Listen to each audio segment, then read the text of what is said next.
Today on the Tom Kelly Show podcast, a story about being stuck in the sand that just might be a metaphor for where some of us are at in life.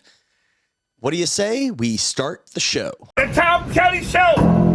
Everybody, I want you to go to the Tom Kelly Show. I want you all to know about the Tom Kelly Show. Thank you. Trigger warning, spoiler alert, shift your Jeep into low gear. You are experiencing the 300th episode of the Tom Kelly Show. It's, we'll get into what the show's about later, but a quick special thank you to a longtime social media and podcast supporter, Anne Mary McDonald, letter fan, as she is known on the Instagram and whatnot. Thank you for reminding me that this would be episode 300. There are no special guests. There's no pomp and circumstance. Not that we don't deserve it, but yeah. We don't. I'll have a great story to tell about getting the Jeep stuck in the sand on the beach at Gilgo Beach in just a minute. But a quick reflection on where the podcast has been and where it's going. The podcast started as a wedding podcast. It was a wacky idea between me and my friend Mikey Russo, who you guys know from his store. Oh my God, why am I blacking out on the name of Mikey Russo's store in Cold Spring Harbor? There you go, made by Michael Russo. I knew his name was in the name of the store. I just was blacking out on the name of the store. I always call it the Mikey Russo store.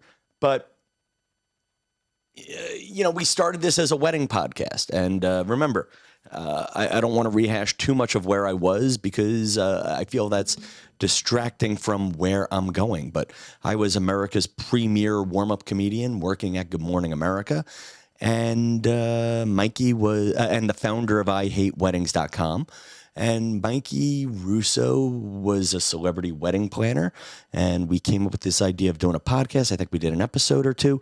Then the pandemic hit, and it really became us encouraging super spreader events. Mikey started getting busy, opened his store, made by Michael Russo. Let's make him our sponsor for today. Made by Michael Russo, Cold Spring Harbor, New York. Does he have a website? Yes, he does. MadeByMichaelRusso.com. He's our sponsor that isn't a sponsor today. Full of all sorts of high-end novelty products for you. I just made it sound like a porno store, but high-end products for you to give to friends, family, and loved ones. I actually go into the store. It's the best smelling store ever if you're on Long Island in Cold Spring Harbor. And obviously, whenever Tom Kelly sponsors something, go tell them Tom Kelly sponsored you or sent you, whatever the hell the word is. But this podcast started 300 episodes as a wedding podcast. And then it sort of became self-help and comedy. And a lot of podcasts have come and gone and other ones have come. And you have a lot of choices for things you could be listening to right now. And I appreciate you guys choosing me. And this really has always been the podcast about me trying to rebuild my life after the pandemic. I went into the office, the iHeartRadio office, where I still have a job. I still have health insurance. I'm doing fine, people. I'm just not making as much money or as busy with glamorous jobs as I was before the pandemic, but I'm doing great. I'm surviving. And I went into the office, and what I like to do is I like to pick there's a little table right by the cafeteria, and I like to go there and just listen in on people's conversations to see if there's anything, that I would like to hear from society, like ideas that would be good for this podcast and other shows like it. And I overheard a guy say to one of his coworkers, "Man, I wish I could just go back to 2019. And I had this heavy thought of, would I go back to 2019? And remember, I'm a man who has now in the last month seen 2 different therapists. I'm a man who's had a couple of highs and frankly, a lot of weird lows emotionally, even though my life is actually fine. It's just me processing my midlife crisis. And the guy said, "Yeah, I wish I could go back to 2019." And would I go back to 2019? There are things I miss about it. The money, being busy, being popular. But it's funny. My shrink my new shrink had a great line. Tom, I feel like if the dream job found you and you started working at a show every day, you'd just be unhappy about something else. And the reality is that in 2019, I was stressed. Now I'm wandering, and it's a different kind of stressed. And honestly, I can't go back to 2019. And I don't know if I've grown since 2019. How's this podcast evolved since early 2020? I hope you're enjoying it, people. I really do. I think I like the idea of doing funny things and making little TikToks out of them. And I like the idea of being deep and wandering with you guys. And sometimes I feel the twice a week schedule of keeping in your podcast aggregators sometimes distracts from, the idea of maybe I should just book a guest and just break it down. Like a couple of clips from that podcast I did with Domley and Ellie. One got a couple 100,000 views. Then there was the episode I did with Kim Kalish. There was a story I told about Massapequa, Long Island. Quite a few 100,000 views on TikTok and Instagram. And then a few clips from my CPAP machine went nowhere, but I enjoyed clipping them down. So, and it always gets to what's the slogan of the podcast? What's the little subtitle? Is it Own the Midlife Crisis? Well, that just makes me sound old and sad. And I just cut my hair and I just colored it, people. Just for men. Touch of gray. Light brown. That's my color. That makes me feel like me. And it'll grow and wash out and get grayer as the month goes on. And I'm okay with that.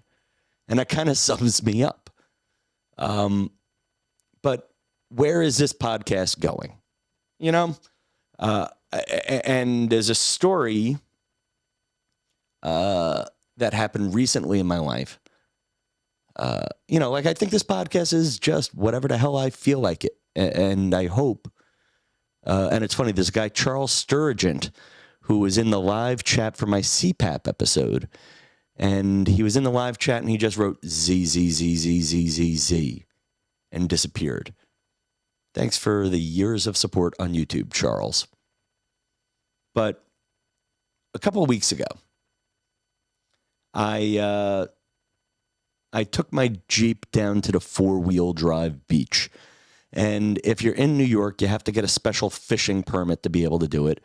And the state gives you all these rules and guidelines. Now, the last 2 years I've had the Jeep, there's been so much rain and water in the winter, the sand gets very compact. And one of the rules they have for you when you're taking a Jeep on a four-wheel beach, especially my Jeep, which is more of a New York City Jeep because I still have highway tires on it, is they tell you to deflate your tires significantly. Problem is when you deflate your tires, it takes a long time to deflate the tires, and then it takes a long time to reinflate the tires before you go back on the highway. So, the last couple of years, that's been a step I've been able to skip.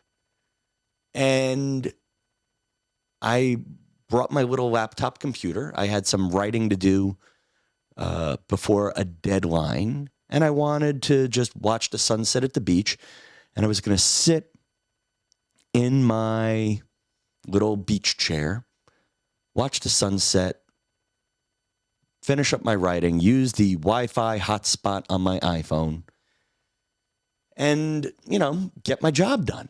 And I could just tell as I was driving, I'm like, oh my gosh, the sand is so loose. And so I'm like, all right. And I started turning and sort of driving in a panic. And I broke a bunch of the rules that they give you for driving on the beach. I wasn't driving in someone else's tire tracks. And then all of a sudden, the car slows down and you're stuck. So you put on a little more gas. And and you're almost out of the hole and you go back in. Almost out of the hole, you go back in. And boom, you're stuck. You're stuck in the sand.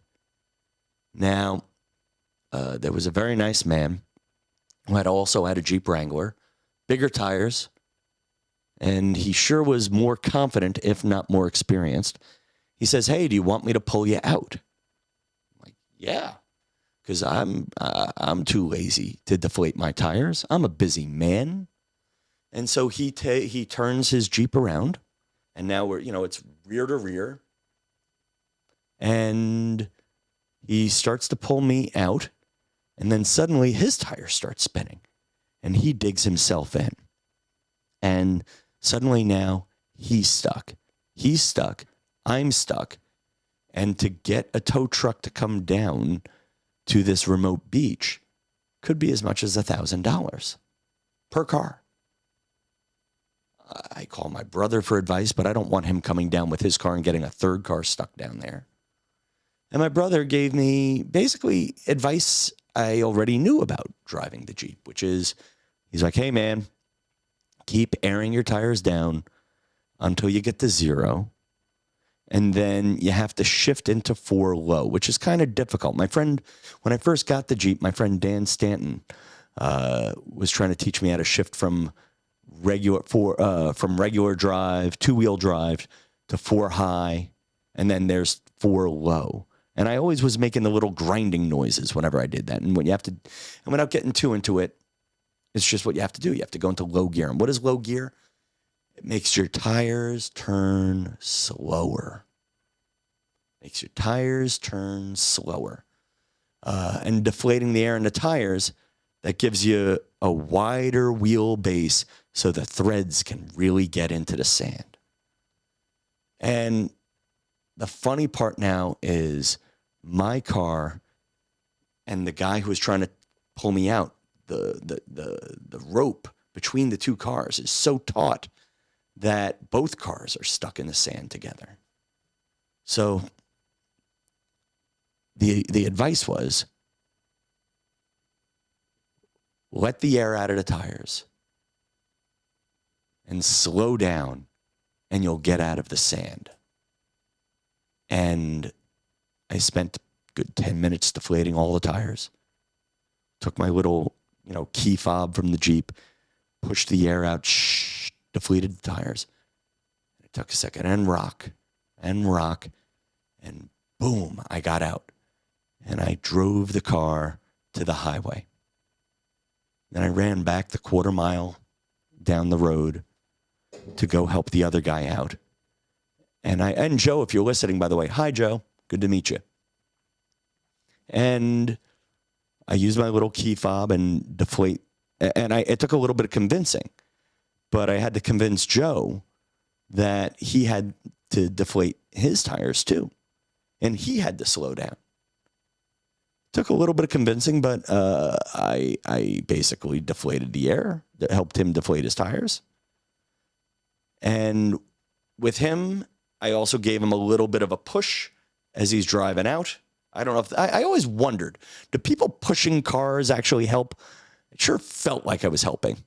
But anyway, he was going, he gets out, he drives to the highway, and I start chasing him in the sand. And I started yelling, "I'm a man. I'm a man."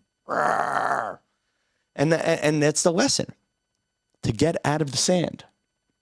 To get out of the sand. We had to slow down.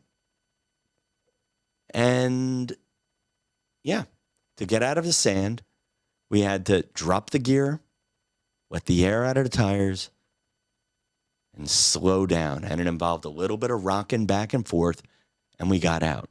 Now, the unflattering punchline to the story, and all Tom Kelly wins end with a little kick in the balls. I ran to my car, and then it's time to start reinflating the air in the tires. And I look, and it says key fob not in vehicle. I dropped my key fob, my $700 key fob, somewhere on Gilgo Beach. And then Joe, the nice guy who helped bail me out, drove me all the way back to Massapequa. I woke my father up. I took my emergency key fob, came back, picked up the Jeep, and I'll probably never live that story down. But here I am at 300 episodes. And I still feel like I'm stuck in the sand. And there have been times where I have slowed down. I've gotten progress. And then there have been times where, and without getting too into it, a couple of them are coming up where I get knocked back into that little ditch. And you want to be careful when you're spinning your wheels. If you look at the picture of the Jeep, you want to be careful you don't dig yourself in so deep that you're now scraping yourself. Like if you notice how, for those of you watching on YouTube, the tires got in pretty deep, and then suddenly you start doing undercarriage damage. And again, I think we're pushing the analogy almost a bit too far. But I guess if this is the podcast about owning the midlife crisis, if this is a podcast about being real as I get to the next level and we all get to whatever our next levels are, the lesson is deflate the tires. Maybe that's an analogy for your ego or something. Deflate something and slow down and drop the gear. One interesting piece of advice my current shrink gave me, my guest shrink, if you will. He said, Tom, you're on the brink of another amazing chapter of your life. And his line was, what do you want to do with the second half of your life? And, and he went through this very celebratory thing of, it can be an amazing time. We have, going back to that story from the beginning. Do you want to go back to 2019? Well, I was a little miserable in 2019. Do you want to go back to 2008? I was actually kind of excited and happy in 2008, but we could talk about that stuff later. 2006, it was happy times and scary times too, though. And you can't go back. So how about that? Stop with that. And it's, what's the picture we want to paint together? And as of right now, 300 episodes later, all I know for sure is I'm going to do this twice a week and have fun with it and maybe be a little less repetitive as we go forward. I'm going to use this as an excuse to have a party and find answers. And I want to thank you guys for your patience, your emotional support, and sharing the funny episodes. All right? So that's episode 300. 301, what party awaits us? We'll find out together. Quick magic mirror time. Charles Sturgeon really just commented ZZZ and went away. All right. Good night, New York.